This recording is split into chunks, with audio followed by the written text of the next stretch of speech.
Hi guys, this is Sir Kevin again. We are continuing our discussion on revaluation. This time we will be focusing only on illustrations and problem solving. So let's start. This here, our first problem is about revaluation surplus. And the following data is available for Victory Company on January 1, 2020. So you have here cost and replacement cost. We bought it for 8 million, pero right now it is being sold in the market at 10 million. The asset is already depreciated. We have been using it for 2 years. And we are being required in this problem the following information. Una, obligatory revaluation surplus. 80%, 90% of the problems about revaluation will always require you the balance of revaluation surplus. And for this, our first time revaluation, January 1, 2020, hinihingi ang revaluation surplus. Well, it's really important to know what is that. Kasi you get this wrong, it is possible that all other requirements that you will answer could also be wrong. So follow this. Mali ang revaluation surplus mo, mali din ang magiging balance ng equipment mo. Take note that your equipment balance will be influenced by the revaluation surplus because this will actually represent the increase in carrying amount. Okay?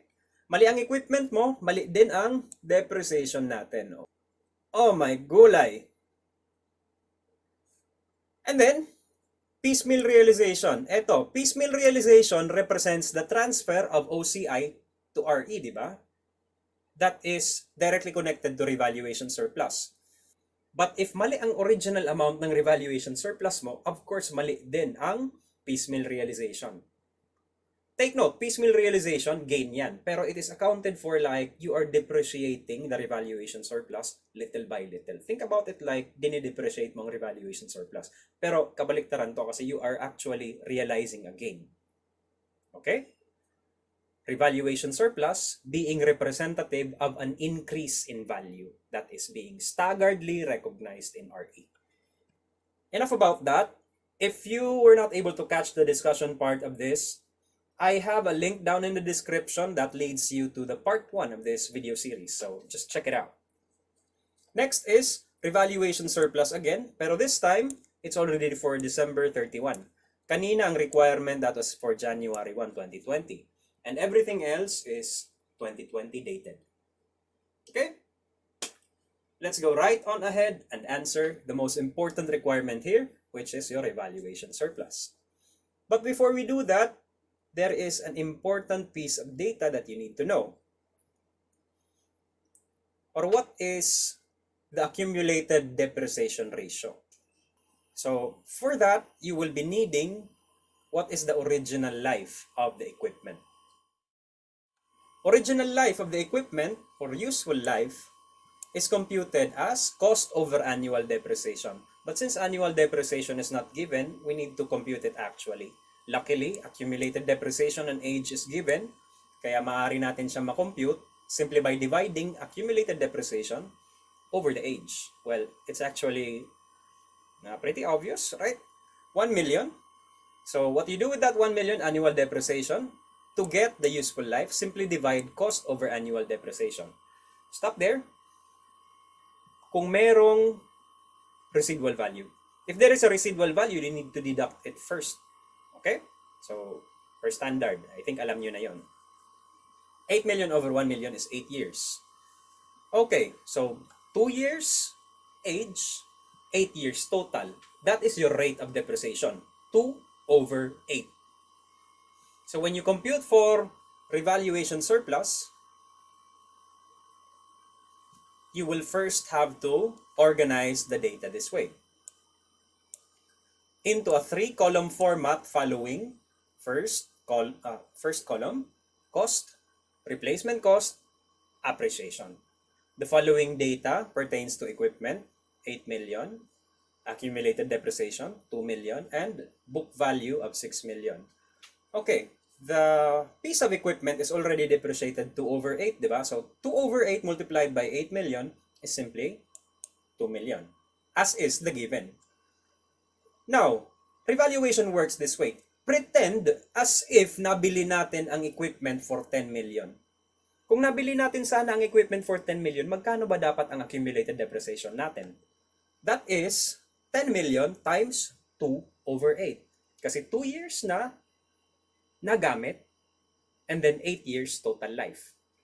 So, magkano yon dito? That should be equal to this one. So, yan. Step 1, arrange the data in this following order. Step 2, compute for the accumulated depreciation as follows. And then of course, proceed on deducting the accumulated depreciation from the replacement cost so that you get depreciated replacement cost, or that should be your sound value. In the absence of a given fair value, sound value po ang gagamitin natin. Pero there could be another case, just to define, this time ang given sa atin is 10 million, right? 10 million ang binigay. So ang pag-solve mo is from 10 million downwards. Nakuha mo sa 7.5. Pero there could be some problems na ang ibibigay sa'yo is no longer the replacement cost, but rather ibibigay sa'yo fair value. So what do you do then? Kung fair value na ang given, where do you put the fair value? Answer, the fair value is already this one here. Okay? The independent appraisal is already equal to your sound value. Actually, fair value is more preferred than sound value. Kasi fair value is specific to the asset itself, not in reference to a market price.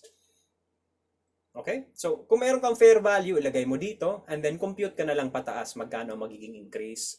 I-work back mo na lang using this rate.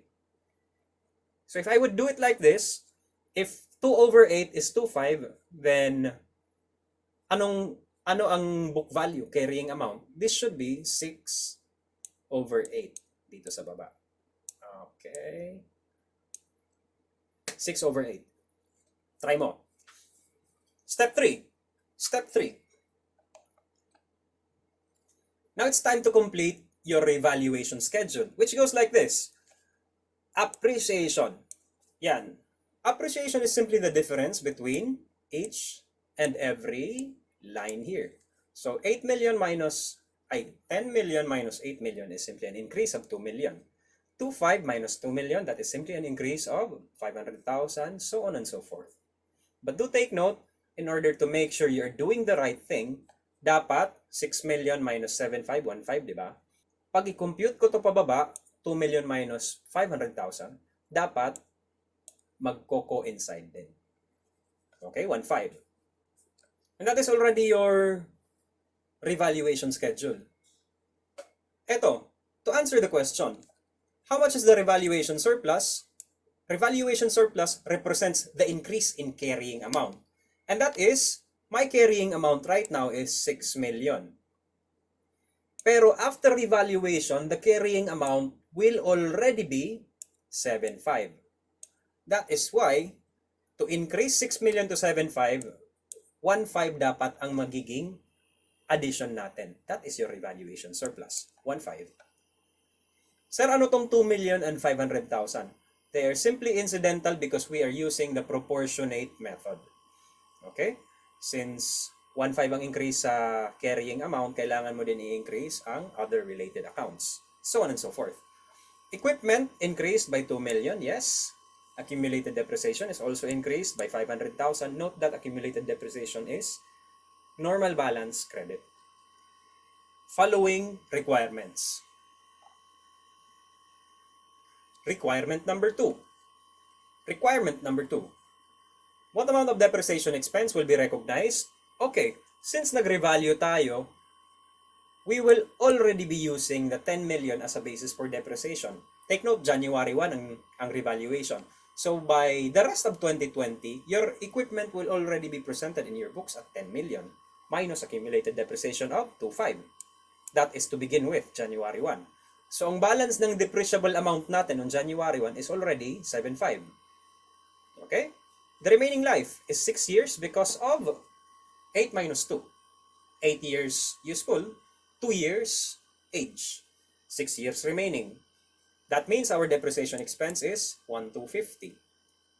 Conventionally, the following computations may be used. Journal entry to support. Yan. And requirement number 3, piecemeal realization. Okay, simple lang. I-follow mo lang ang format ng depreciation. How you depreciate the asset is also the method of realizing your revaluation surplus. 1.5 is in OCI, pero this year, you will have to transfer 250 to retained earnings. Why? 1.5 divided by remaining useful life, 6 years. Your supporting entry should be like this. Revaluation surplus is an OCI item, equity item, meaning may credit normal balance to. If I debit it, I am decreasing revaluation surplus and I am increasing RE for the same amount. So there is a transference between OCI going into RE. Requirement 4. Your requirement 4, now just like in depreciation, your requirement 4 will follow the presentation of equipment using the replacement cost na 10 million. Okay? So, accumulated depreciation natin, that is 2.5 beginning balance, plus 1,250, which is your depreciation for the year. That totals 3,750, and net of 10 million, your carrying amount should be 6,250,000. And your last requirement is simply, what is the ending balance for your revaluation surplus, December 31? Simple. 1.5 minus the piecemeal realization. Yeah. Note, OCI is a separate item in the equity section of the statement of financial position. 1,250. Di nakasali si 250 kasi na-transfer na natin yan to RE. Klaro? Assuming we will be continuing to account for the equipment. This time, kanina 2020, nag-revalue tayo. What if in 2022, mag-revalue tayo ulit? Kasi as per information, in 2022, what if the replacement cost of the asset dropped to 9 million? This is reversal of a revaluation increase. Just a history, in 2020, 8 million ka, pero na-revalue natin upwards to 10 million. But then again, pag 2022, meron ka from 10 million, naging 9 million na lang ang replacement cost. So the following data were present on that date. The accumulated depreciation is already 5 million because 4 years na ang age ng asset natin. 2022 years old na yon. So 2021. 2 more years. Okay, so you have that, 4 years. The revaluation surplus already has a balance of 1 million. How? Ito po ang nangyari sa revaluation surplus natin. 1.5 siya in the first revaluation, then 2020 piecemeal, 2021 piecemeal, at wala pang 2022 piecemeal kasi we're still on January 1. That's why 1 million is your carrying amount for revaluation surplus. Okay? Requirements. You have here the same requirements. Literally the same requirements as earlier, except this time, all for the year 2022. So, ano pa hinihintay natin? Let's proceed. Revaluation surplus. You already know that the asset has an 8-year life. It is 4 years in age already. So, it's 4/8. Your schedule should look like this. This is taken from the given. And this is your replacement cost as given. 4.5 is simply computed as 4/8 times 9 million. Yan. Compute downwards. 4.5 din kasi 50% depreciated. Ngayon, glad I mentioned that. In some references, the depreciation ratio is actually a percentage, expressed in a percentage. Pero whether fraction or percentage, it actually means the same. Yan. 10 million, magiging 9 million na lang. That means meron tayong decrease na 1 million. 5 million, magiging 4.5, so on, and so forth. Yan. So negative 500,000. Ano tanong ulit? What is the revaluation surplus? Sir, negative. Huwag magpanik. Ang revaluation surplus mo, as given, had a balance of 1 million. Pero according to the re-evaluation in 2022, meron daw tayo decrease na 500,000. Ang mangyayari dyan is, ibabawas mo lang ang decrease na yan from the balance of the revaluation surplus. Review. How do we treat revaluation decrease? Revaluation decrease is first charged to a balance of revaluation surplus. Pag maubos ang revaluation surplus, dun ka lang magre-recognize for impairment loss or revaluation loss. Pero since may balance pa sa revaluation surplus, there is no impairment loss here. Yan. Ano balance ng revaluation surplus natin? 500,000 ang natira. Oops, children. Don't look at it like this. Sir, 500,000. 500,000? No. That is, what do we call this figure? This is your revaluation decrease. Revaluation decrease, beginning balance plus minus, plus increase minus decrease is revaluation balance end after. Okay. Sir, why did we not have any trouble like this earlier? Okay, let me bring this back to the data earlier.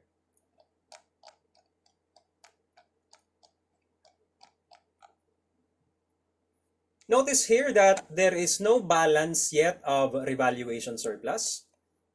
Kasi po, this is the first time na nag-revalue ka. So in your solution, dito, whatever amount we got here is already the revaluation surplus. Because to begin with, there is no beginning balance of revaluation. There is no previously recognized impairment loss. So whatever the amount here is, that is already your revaluation surplus. Your revaluation surplus. Going back. Yan. Revaluation surplus, January 1, 2022, as supported by this entry.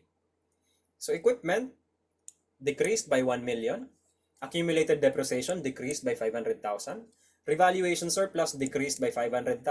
Again, take note, ito ang computation ng revaluation surplus natin.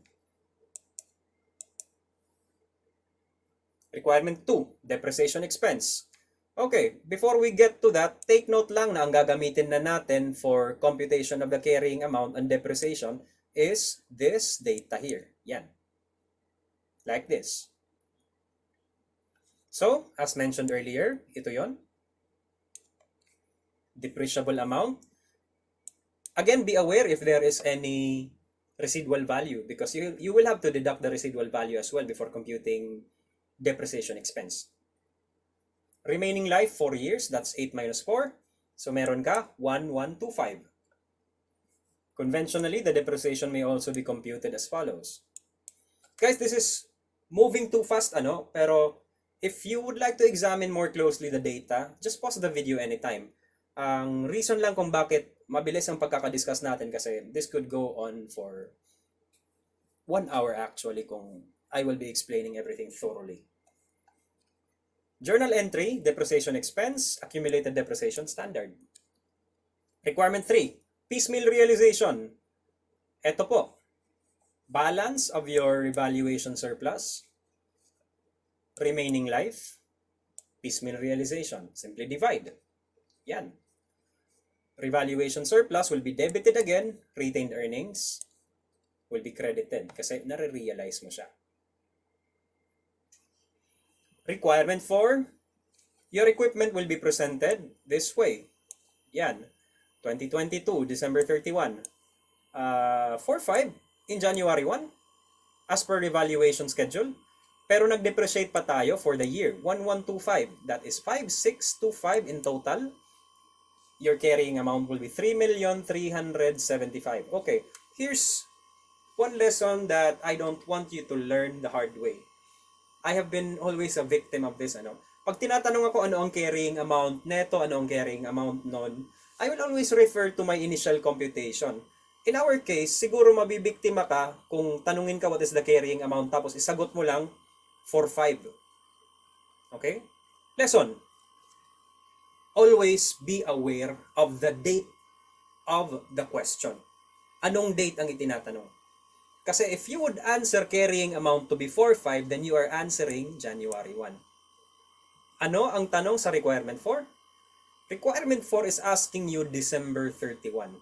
So kung ang answer mo is 9 million minus 4/5 equals 4/5, mali ka na kaagad. Kasi po ang tinatanong, year end. Ang depreciation natin, 4/5 plus additional 1125. Careful. Yan. Last requirement. Of course, your revaluation surplus will be adjusted for year-end balance as well.